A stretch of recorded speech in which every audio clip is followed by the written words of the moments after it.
Hello, I'm Kris from the FPL Dude and welcome back to another Euro 2020 fantasy video for the 2021 season. In today's video I will guide you through the wildcard chip now for Matchday 2, but even if you're not using it, you could potentially watch this video because I'm going to discuss about tons of fixtures to target and about tons of players to target that could potentially do good in Matchday 2, but as well as in Matchday 3. If you're new around here, please make sure to hit that subscribe button. Don't be afraid to give this video a thumbs up if you like it. If you get related questions, drop them down in the comment section. We'll try to give you a fast reply. Thank you, and let's begin. I'm going to start by bringing in a goalkeeper. I'm going to start with Donnarumma. I do believe that he has very good potential to keep it clean in Matchday 2 and Matchday 3 because Italy are having wonderful form, especially wonderful defensive form, as well as Donnarumma is a wonderful and very good goalkeeper to go for.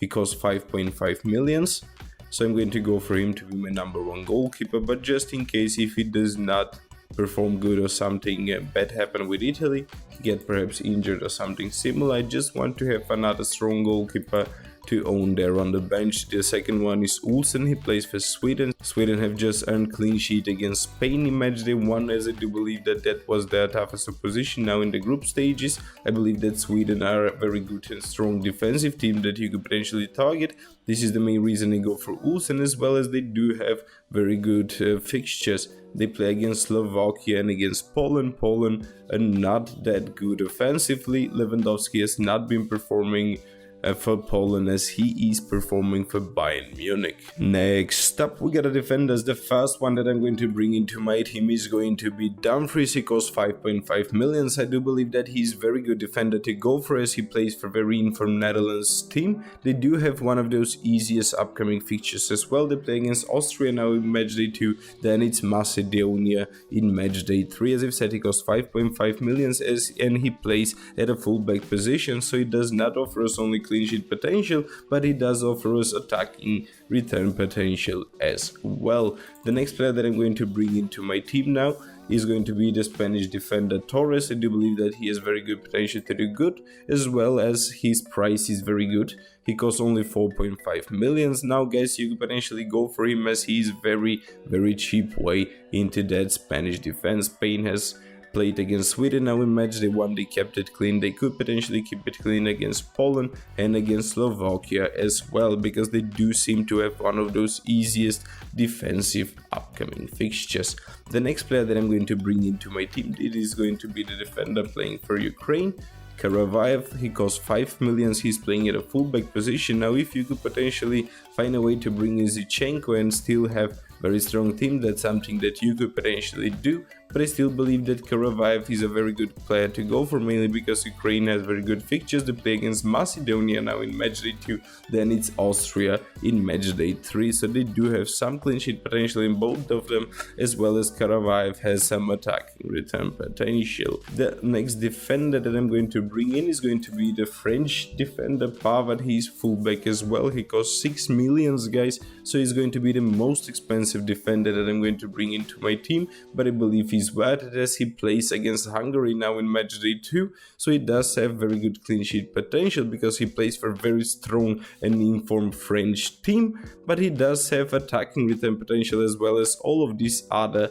defenders that I have in my team. And as for the last defender that I'm going to bring in just to keep on my bench, and I hope that I will not even have the need to use him, it is going to be Viola. He costs 4 millions. I do believe that he is good to go for because he's one of those cheapest starting defenders guys, and he plays as a midfielder. He plays very advanced for that Hungary team, so if he gets some attacking return, that's very good. I don't expect Hungary to get any clean sheet, but just to go for Viola as he costs 4 millions and just for him to sit there on the bench is a good strategy to do. So yes, these are going to be all of my defenders. Next up we got a midfielders. The first midfielder that I'm going to bring into my team now is going to be Wijnaldum. I do believe that he has very good potential to do good.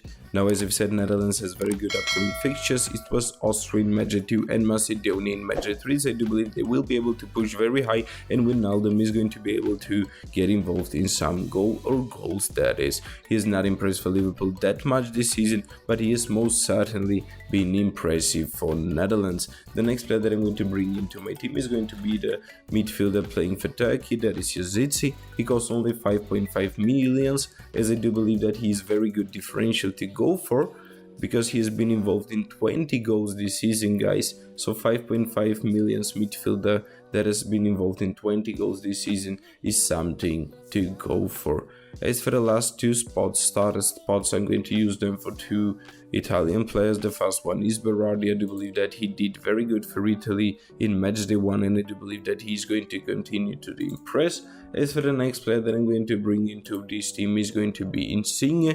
Now you could potentially even go for Ciro Immobile, as he does have very good attacking potential, but I do believe that I need those striker position for some other players. And as for the last player that I'm going to bring in, just to see there on my bench, is going to be Daniel. I already have him in my main team. I believe that he's going to be a starter. He plays a very advanced role as a left winger. He's almost like a helping striker on the left position. Spain plays with three strikers, that is Morata, Olmo and Ferran Torres on the right. So I do believe that all these three guys are very good to go for, as Spain does have very good upcoming fixtures, that is both in Matchday 2 and Matchday 3. I have now actually saved the last for the best, and that is the strikers. The first player that I'm going to bring in is Lukaku, and he's there to stay both in Matchday 2 and Matchday 3. He does have very good captaincy potential in both of these matches, as Lukaku has been very impressive player throughout the whole season playing for his team, and very impressive for his country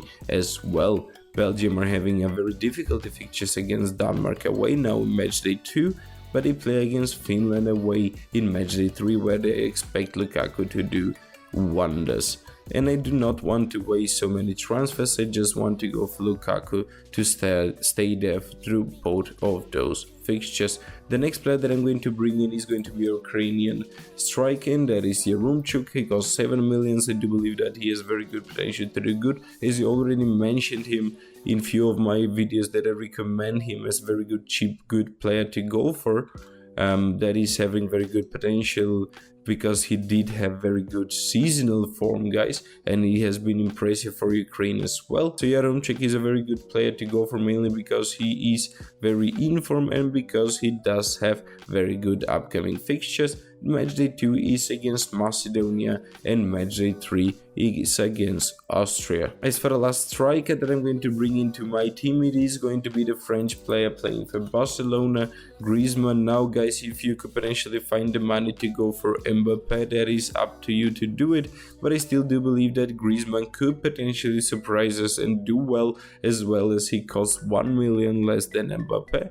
So if you go for Mbappe, you will, I don't know why have I clicked him away, but you will miss out on so many other players that you will not have the economy to go for. Now you could potentially even downgrade some of these players for 500,000 and then upgrade Griezmann to Mbappe. That is something that you could potentially do, but I really want that 0.5 million in the budget, because I do believe that it is going to be vital and essential now for those transfers that you are going to use between Matchday 2 and Matchday 3, and just try to avoid hits, because when you're using wildcard, you can actually make this good of a planning to avoid all hits taken now for the group stages.